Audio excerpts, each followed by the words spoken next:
अस्सलाम वालेकुम दोस्तों, आज एक अल्लामा इकबाल का शेर नज़रों से गुज़रा जो कि था कि अक़ल को तनकीद से फ़ुर्सत नहीं, अक़ल को तनकीद से फ़ुर्सत नहीं, इश्क़ पर आमाल की बुनियाद रख। इस शेर को पढ़ने के बाद एक एंटीथेसिस डेवलप हुआ एजुकेशन से रिलेटेड कि आखिर वो क्या रीज़न्स हैं कि एजुकेशन पर इन्वेस्ट करने से एजुकेशन एक कैटलिस्ट का रोल प्ले करता है और पूरी के पूरे मुआशरे को बदल के रख देता है, चेंज करके रख देता है, डेवलप्ड कर लेता है।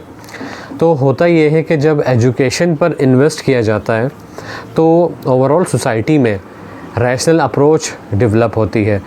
रैशनल अप्रोच अपने साथ 3 डिफरेंट अप्रोचेस लेकर आती है, जिसे हुर्फ़ आम में अगर याद रखने के लिए मैं आपको बताऊं तो एक कार का वर्ड याद रख लें आप, CAR। C stands for critical thinking, A stands for analysis and R stands for reasoning. ये 3 अप्रोचेस ओवरऑल सोसाइटी में सराहियत कर जाती है। हर शख्स चीज़ों को डिसीजन लेते हुए या कोई भी नई चीज़ को समझने के लिए ये 3 अप्रोचेस का इस्तेमाल करता है।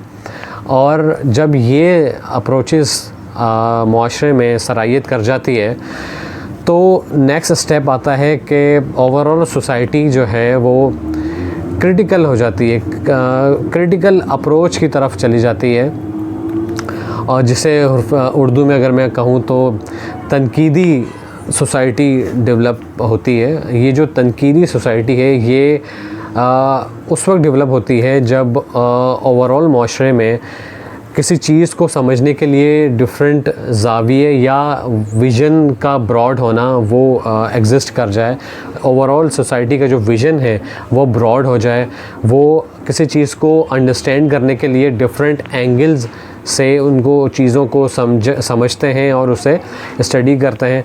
जब तनकीदी जहन डेवलप हो जाता है तो सेकंड स्टेज जो है वो आता है तहकीकी जहन का।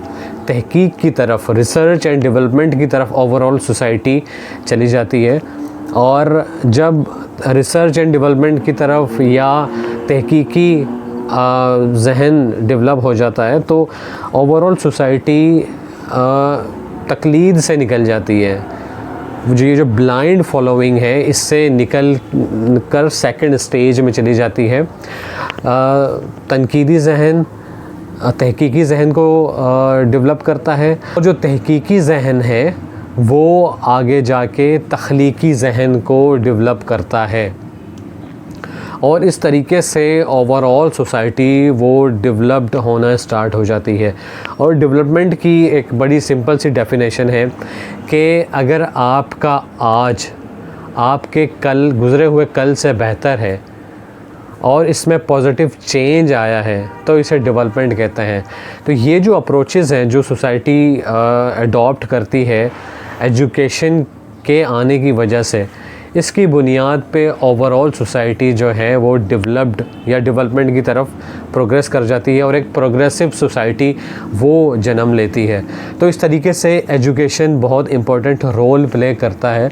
इसीलिए कहा जाता है कि अगर आपने अपनी सोसाइटी को, आपने अपनी फैमिली को, आपने अपनी कम्युनिटी को, आपने अपनी सोसाइटी को या आपने अपने कंट्री को डेवलप्ड करना है तो सबसे पहला काम आपने एजुकेशन पर इन्वेस्ट करना था।